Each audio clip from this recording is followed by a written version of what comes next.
GPA ৫-এর পেছনে আর ছুটবে না শিক্ষা মন্ত্রণালয়। পুরনো দিনের শিক্ষা ব্যবস্থায় পরিবর্তন আনা হবে বলে জানিয়েছেন শিক্ষামন্ত্রী আ.ন.ম এহসানুল হক মিলন।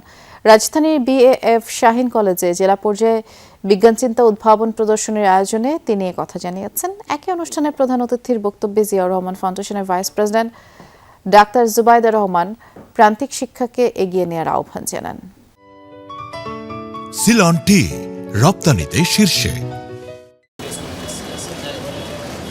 মাধ্যমিক ও উচ্চশিক্ষা বিভাগের উদ্যোগে এডুকেশন এক্সিলেন্স সাপোর্ট স্কিম ও এসিডি প্রকল্পের আওতায় বিএএফ শাহীন কলেজে বিজ্ঞান উদ্ভাবন প্রদর্শনী। ঢাকা জেলা প্রশাসনের এই আয়োজনে আজ ছিল শেষ দিন।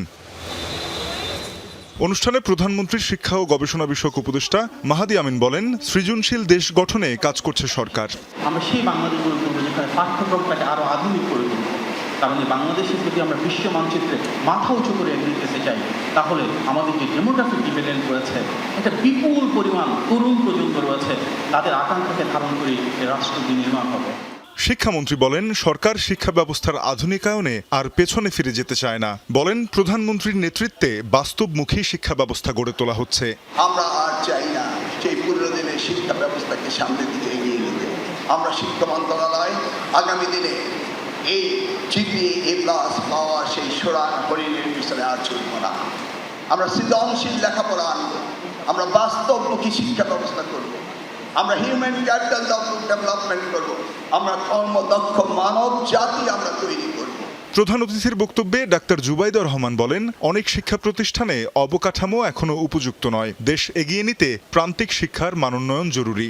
বিগত বছরগুলিতে অবহেলায় অবকাঠামোর বেহাল অবস্থা অনেক স্কুলে, বহু স্কুলের এই বিধ্বস্ত অবস্থা, কিন্তু শিক্ষার্থীরা শিক্ষা নেয়া থামায়নি। ধনী দরিদ্র নির্বিশেষে শিক্ষার অধিকার রাখে।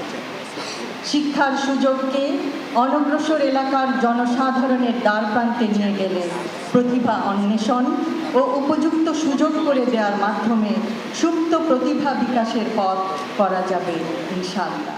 Startup science project and innovation idea শোকেসিংয়ে যোগ দেয় ঢাকা জেলার ৩৭৪টি শিক্ষা প্রতিষ্ঠান।